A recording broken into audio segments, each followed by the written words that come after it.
आपके अपने YouTube channel rock study classes में आपका स्वागत है। जैसे ही दोस्तों आपको पता है 21 फरवरी को हमारा नेक्स्ट पेपर कक्षा 12वीं का रसायन शास्त्र केमिस्ट्री का है। लगातार हम इसकी भी तैयारी करेंगे। तो जैसा कि मैंने आपको बताया कि मैं वो है महत्वपूर्ण अंतर में आपको कंप्लीट कराऊंगा। ओके, तो आज की इस वीडियो में दोस्तों हम क्या है महत्वपूर्ण अंतर देखने वाले हैं। और जिस प्रकार से मैंने आपको क्या फिजिक्स में महत्वपूर्ण अंतर बताए थे और पेपर में आपके दो एजेक्टिव्स आपको रखे मिले थे। ओके, इसी बार बायोलॉजी में बताए थे, उसमें भी आपको क्या दो आपको अंतर इसी बार से मिले थे।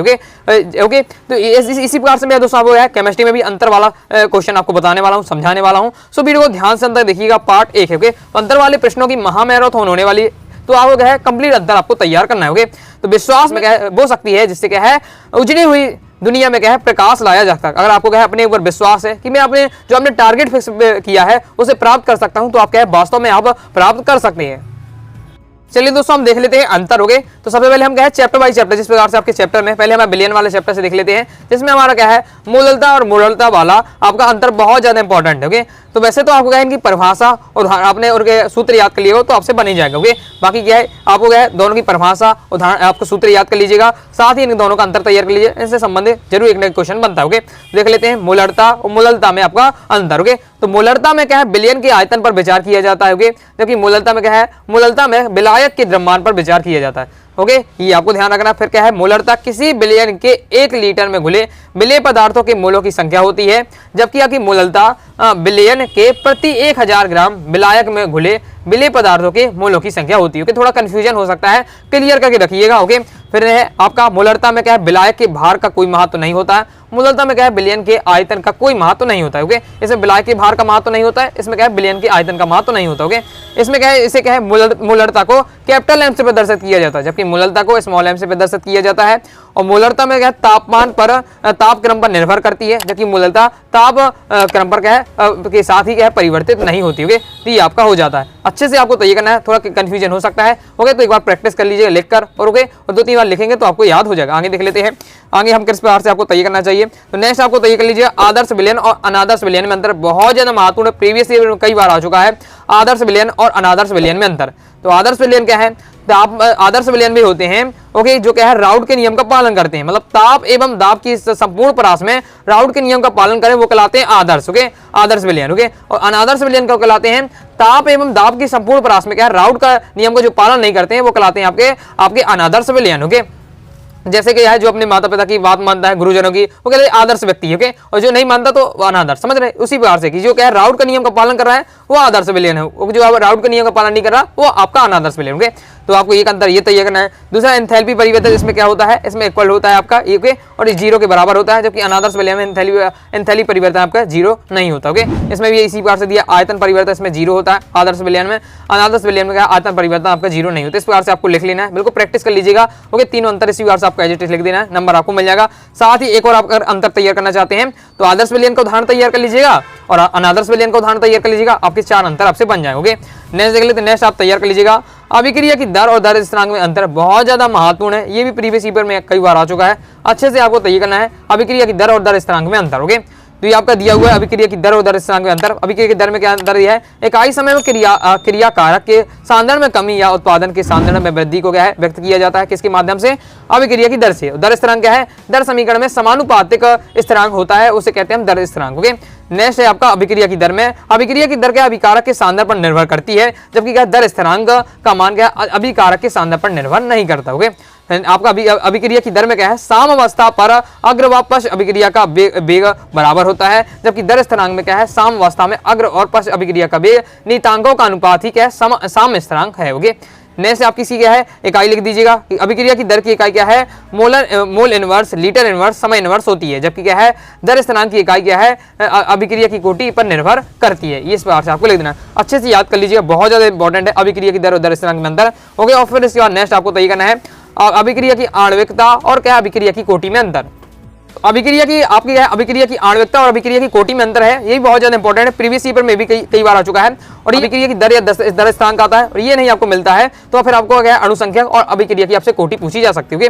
तो अणुसंख्यकता में क्या है आपकी अभिक्रिया में भाग लेने वाले कुल अणुओं की संख्या आपकी अणुसंख्या कहलाती है। नाम है अणुसंख्यता, अणुसंख्या मतलब अणुओं की संख्या। ओके, तो अभिक्रिया में जितने अणु भाग अणुओं की कुल संख्या होती है टोटल वो कहलाती है आपकी अणुसंख्यता, नामी है या आणविकता। ओके, अभिक्रिया की कोटि क्या है अभिक्रिया में भाग लेने वाले उन अणुओं की संख्या होती है जिनकी सांद्रण में क्या है परिवर्तन होता है।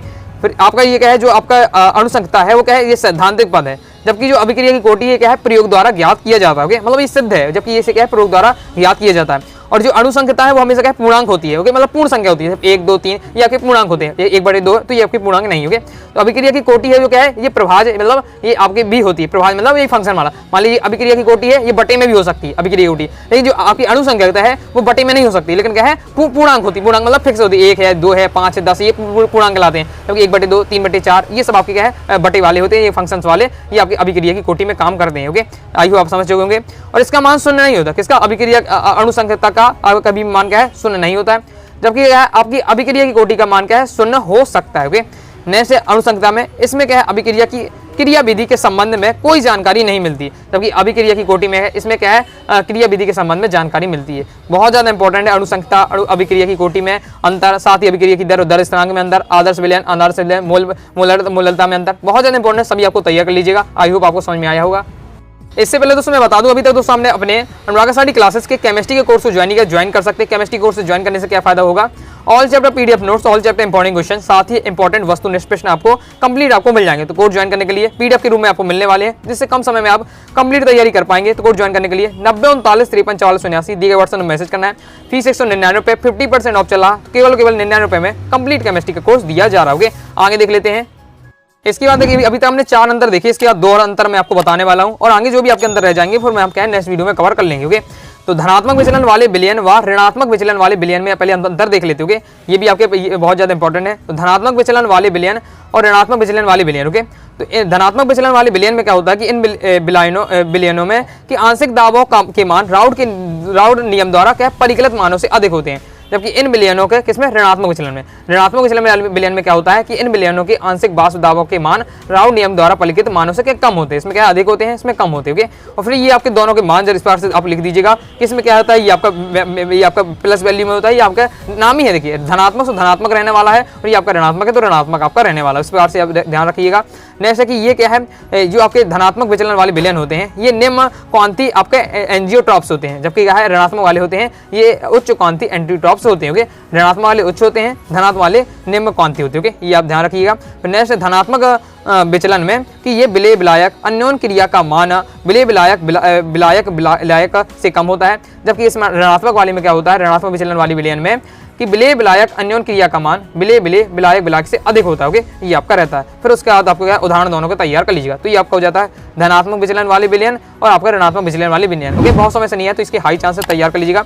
और फिर नेक्स्ट और आपको तैयार कर लीजिएगा द्विक लवण और क्या संकुल लवण में अंतर। ये 2022 बोर्ड एग्जाम में आया था। ओके, और इससे पहले भी आ चुका है, तो हाई चांस है कि अब 2024 में मिल जाएगा। जिसमें बायोलॉजी मैंने आपको बताया था पीसीआर के जो क्वेश्चन है, ओके, बायोलॉजी वाले समझ रहे हो, जो पीसीआर 4 नंबर क्वेश्चन है वो 2020 में आया था, 2022 में आया था, और मैंने वीडियो में बताया था 20 में आया, 22 में, अब 2024 में मिल जाएगा। और ये ऐसे ही हुआ, बायोलॉजी में पीसीआर 4 नंबर क्वेश्चन मिला। ओके, तो इसलिए मैं कह रहा हूँ ये प्रीवियस पेपर में आया है 2022 में, तो 2024 में आ जाए, तैयार अच्छे से कर लीजिएगा।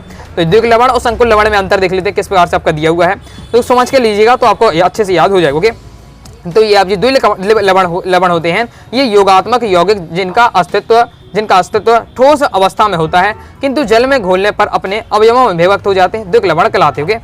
और फिर संकुल लवण क्या कहलाते हैं, ऐसे योगात्मक यौगिक जिनका ठोस एवं विलयन दोनों अवस्थाओं में स्थायी रूप से क्या अस्तित्व में होते हैं, यद्यपि कभी अधिक आंशिक वियोजन हो सकता है, संकुल लवण कहलाते हुए।